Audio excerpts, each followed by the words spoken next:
Olá, alunos do curso de comissário de voo. Vamos continuar a matéria de hack, aula 1, parte 4. Então, última parte dessa aula. O cronograma, então, a gente vai seguir serviços aéreos, vai falar de contrato de transporte aéreo, atrasos, cancelamentos e preterição de embarque, uma pincelada, infrações e providências administrativas e infrações imputáveis aos aeronautas. Ok. Com relação aos serviços aéreos, os serviços aéreos compreendem os serviços aéreos privados e os serviços aéreos públicos. Então, olha só, a classificação de serviço aéreo é diferente da de aeronave e aeródromo. Aqui a gente só tem a classificação entre público e privado. O serviço aéreo público, ele é aquele considerado o de aeronave comercial. A aeronave comercial, ela presta um serviço aéreo público de transporte de passageiros. Então, a TAM, a Azul, a Avianca, ela presta um serviço aéreo público de transporte de passageiros. Vamos dar um exemplo aqui no nosso dia a dia, o ônibus e o táxi. O táxi aéreo também ele também tem uma autorização pública, então ele também é considerado um serviço aéreo público. O ônibus circular do nosso dia a dia, ele presta um serviço público de transporte de passageiros. A aeronave funciona igual, o táxi aéreo, né, também é um serviço aéreo público, e o transporte comercial aí, né, do dia a dia de passageiros também é um transporte aéreo público. O privado, então, qual que é? Só lendo aqui também, né, o serviço aéreo público é aquele serviço especializado público de transporte público de passageiro, carga ou mala postal. Regular ou não regular. Regular é aquele voo comercial, né, que tem voos regulares, doméstico ou internacional. E o privado? O privado são aqueles realizados sem remuneração em benefício do próprio operador, do próprio dono da aeronave. É aquela atividade de recreio desportiva, se eu quiser ter lá uma aeronave, fazer voos, né, de recreio, então lançar paraquedistas, eu ser paraquedista. Transporte reservado ao proprietário da aeronave, ou seja, eu sou o dono e eu quero voar para onde eu quiser, tenho meu jatinho. E o serviço especializado aéreo, ou seja, esse pode dar o exemplo da aeronave agrícola, ela presta um serviço aéreo privado, né, em benefício da minha fazenda, né, por exemplo. Esse, então, é o exemplo aqui do serviço aéreo especializado privado. Bom, esse sem remuneração ali, né, o serviço não pode ter remuneração, não tem a ver com o piloto vai receber porque ele está trabalhando. Mas o dono da aeronave não pode ver benefícios, né, ganhar dinheiro com isso. As pessoas físicas ou jurídicas que em seu único e exclusivo benefício se dediquem à formação e adestramento de pessoal técnico poderá fazer, desde que tenha a anuência, né, da Autoridade Aeronáutica, da ANAC. A exploração de serviços aéreos públicos depende sempre de prévia concessão, quando se tratar de transporte aéreo regular ou de autorização de transporte não regular. Olha o exemplo aqui, concessão, quem tem concessão? Os ônibus das cidades maiores recebem uma concessão para operar o transporte público de passageiro. É uma concorrência, né, maior, você tem que apresentar menor tarifa e os melhores benefícios para o poder público para poder ganhar a concessão, geralmente dura por 20, 30 anos. A autorização não, é um pouco mais simples. A autorização, eu cumprindo os requisitos da lei, eu posso ter uma autorização para ter um táxi aéreo, por exemplo. Né? Então, esse é um serviço de transporte aéreo não regular. Os regulares, as empresas aéreas aí que a gente conhece no nosso dia a dia, elas são concessionárias de serviço público.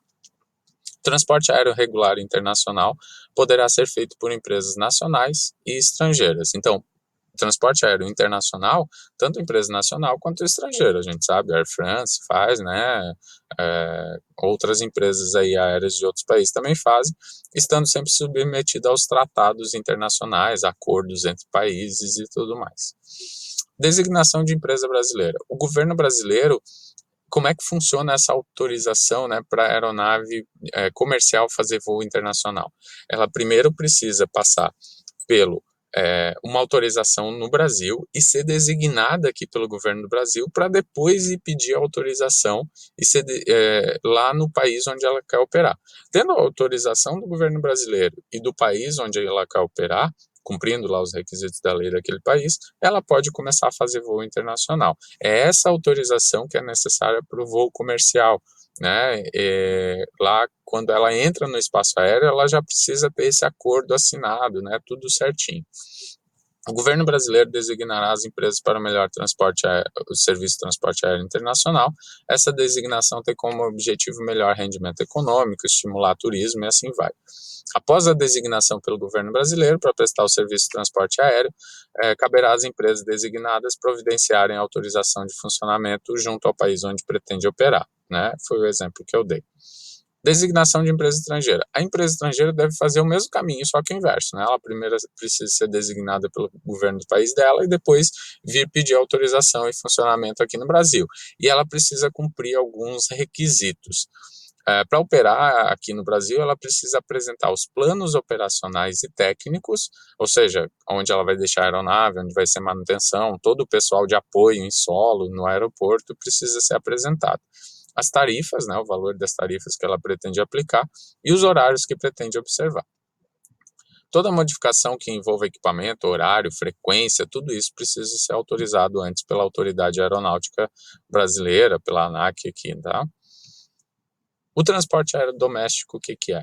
Considera-se doméstico, é regido integralmente aqui pelo Código Brasileiro da Aeronáutica, ou seja, o transporte aeronáutico é basicamente, tem que seguir a regra do Código Brasileiro de Aeronáutica. Todo o transporte em que os pontos de partida, intermediário e de destino estejam situados no território nacional, ele é considerado, então, um voo doméstico. E esse voo doméstico, ele não vai perder essa característica de ser doméstico, ele não vai passar a ser internacional se a aeronave precisou fazer um pouso de emergência no exterior. Vamos dar um exemplo, né? Tem o furacão Catarina aqui em cima de Santa Catarina, e um voo saía de Porto Alegre e ia para Guarulhos.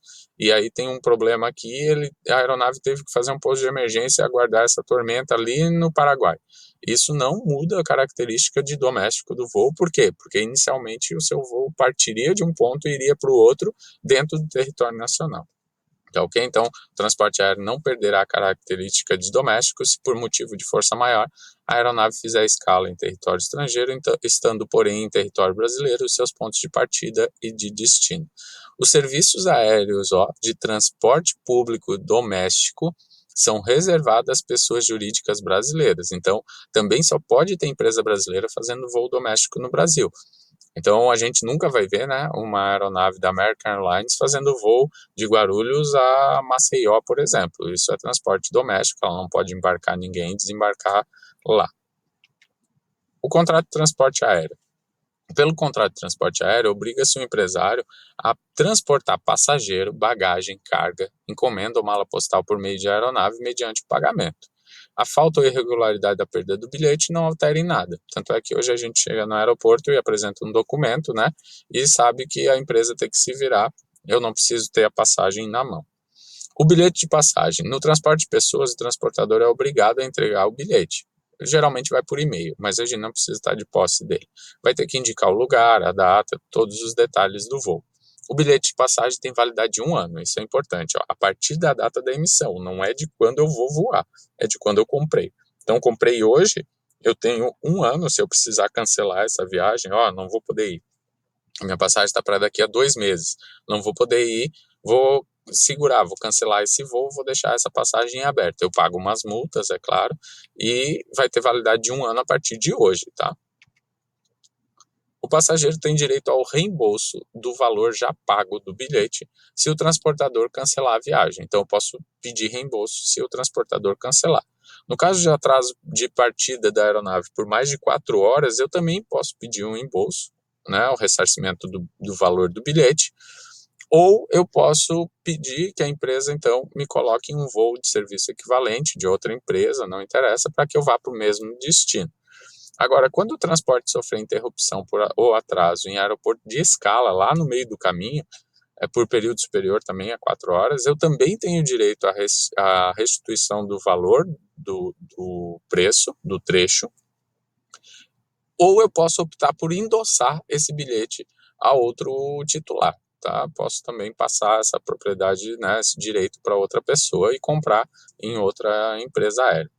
Todas as despesas decorrentes da interrupção, o atraso da viagem, inclusive transporte de qualquer espécie, alimentação e hospedagem, correrão por conta do transportador contratual, sem prejuízo de responsabilidade civil. Então, se ele atrasou por culpa dele, é responsabilidade dele. A pessoa transportada deve se sujeitar às normas legais constantes do bilhete ou afixada às vistas dos usuários, abstendo-se de ato que cause incômodo ou prejuízo, danifique a aeronave, impeça ou dificulte a execução normal do serviço. Aquele exemplo do cantor lá que eu dei anteriormente, ele estava simplesmente incomodando e dificultando a execução normal do serviço. E por isso ele, né, foi punido, ele devia se sujeitar a essas normas. A execução do contrato de transporte aéreo de passageiro compreende as operações de embarque e desembarque, além das efetuadas a bordo da aeronave. Nota de bagagem, né? No contrato de transporte de bagagem, o transportador é obrigado a entregar ao passageiro a nota individual ou coletiva correspondente, em 2 vias, e nessa nota vai ter que estar lá a indicação do lugar, da data de emissão, dos pontos de partida e destino, número do bilhete de passagem, tudo detalhado.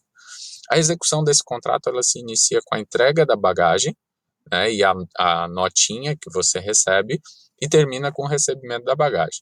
Se você receber essa bagagem e não reclamar, não protestar, ela faz presumir o bom estado dela. E claro que você sabe que, além da bagagem registrada, aquela que vai despachada, eu posso conduzir objeto de uso pessoal como bagagem de mão.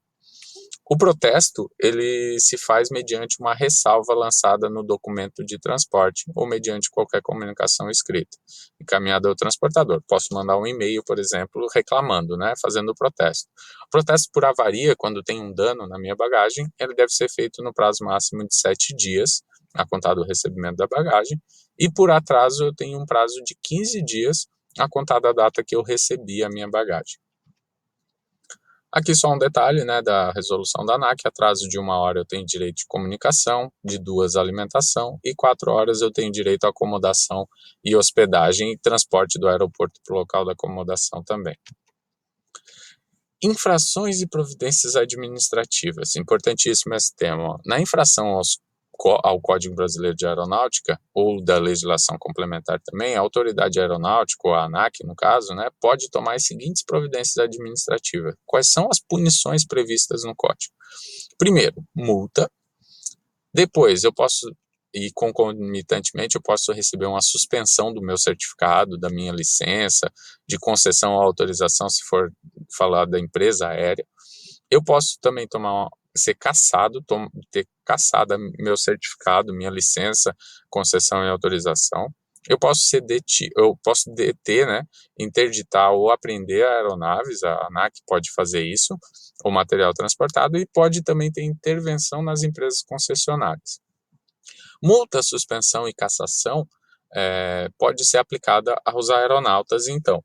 Já a questão, e também às empresas aéreas, a detenção, interdição, apreensão de aeronave e intervenção nas empresas, aí esses é mais voltado para as empresas e donos de aeronave. Mas então, agravando, são 5 punições previstas pelo Código: multa, suspensão, cassação, detenção e intervenção. Importante memorizar isso. A autoridade aeronáutica poderá requisitar o auxílio da força policial para obter a detenção dos infratores ou da aeronave que põe em risco a segurança pública, né, nos limites do que dispõe o Código. Toda vez que houver uma infração ao Código, haverá também a lavratura de um auto de infração, que vai ser remetido à autoridade ANAC ou à aeronáutica, e também pode ser enviado aí, se constituir crime, para a autoridade policial ou judicial competente. Tratando-se de crime que se deva deter membros de tripulação de aeronave que realize serviço público de transporte aéreo, a autoridade aeronáutica deve, ao mesmo tempo, já convocar pessoas, né, tripulantes, para não atrasar o voo. Então, deve acelerar esse processo. É assegurado direito à ampla defesa e a recurso a quem responder a procedimentos instaurados para apuração e julgamento de infrações às normas previstas no Código, né? Sempre a gente tem direito à ampla defesa e contraditório garantido pela Constituição Federal. Será solidária a responsabilidade de quem cumprir ordem exorbitante ou indevida do proprietário ou explorador de aeronave, que resulte em infração ao Código. Então, se o comandante, se o comissário cumpriu uma ordem que ele sabia que era indevida, do dono da aeronave, vai responder na mesma proporção junto com o dono da aeronave. Ou seja, se a multa for de 500 milhões, ele vai pagar 250 milhões, imagina, né? Detalhe, pessoal, aqui há uma relação que a gente está falando, essas punições é uma relação administrativa. A ANAC com você, a aeronauta, por exemplo, né? Mas você, a aeronauta, tem uma relação trabalhista, né? Então, essa relação trabalhista também cabe punições via empresa aérea também. Infrações e providências administrativas. A multa será imposta de acordo com a gravidade da infração, ou seja, se for mais grave a infração, maior a multa, podendo ser acrescida da suspensão de qualquer dos certificados ou da autorização. Então, eu posso ter a multa, posso acrescer a suspensão, né, do certificado se a punição for grave, e além disso, no final do processo, eu posso ter cassado a minha licença, o meu certificado. A suspensão a suspensão será aplicada para período não superior a 180 dias. Então, eu posso ter uma suspensão por prazo não superior de 180 dias. Eu posso prorrogar ela uma vez por igual período, mas eu entendo aqui, já li doutrinadores, ninguém fala sobre isso, que ela não pode ultrapassar 180 dias, pela interpretação do artigo. Olha, se ele me diz que a suspensão será aplicada para período não superior a 180 dias, ele não pode ultrapassar 180 dias. Pode prorrogar dentro do período de 180 no máximo, ou seja, se eu apliquei uma suspensão de 30 dias, eu posso prorrogar por mais 30 dias. Se eu apliquei de 60, por mais 60, mas nunca ultrapassar os 180 dias, ok? Lembrar, é importante, né? Lembrar que a suspensão ela tem prazo, então, de no máximo 180 dias. Bom, as infrações imputáveis aos aeronautas aqui que eu queria destacar para vocês. Olha só, sempre que sempre que for falar de infração, quando a infração tiver na prova detalhada, escrito qual é o tipo de infração, por exemplo, qual é a punição prevista para quem tripula a aeronave com CMA e CHT vencidos? É a multa, olha só, porque o artigo diz assim, ó, a multa será aplicada pela prática das seguintes infrações. E aí vem infrações imputáveis aos aeronautas. Tripular a aeronave com CMA e CHT vencido. Então, qual vai ser a punição que a gente pode apontar? Só a multa. Porque aí depois, lá no processo, no caso concreto de quem está julgando, é que vai conseguir dizer se a multa vai ser mais alta ou mais baixa, se vai ter acrescido suspensão e se vai haver cassação. Ok? Então, sempre que tiver detalhado o tipo de punição, né, ou, por exemplo, participar da composição de tripulação em desacordo com o que estabelece o código, você vai tomar primeiro multa. Então, sempre que houver pergunta sobre infração e tiver detalhado, a resposta é multa. Ok? E tem várias outras punições aqui que é importante uma leitura, mas é isso, tá ok? Muito obrigado pela atenção, obrigado aí, e encerramos a aula 1 de hack. Obrigado.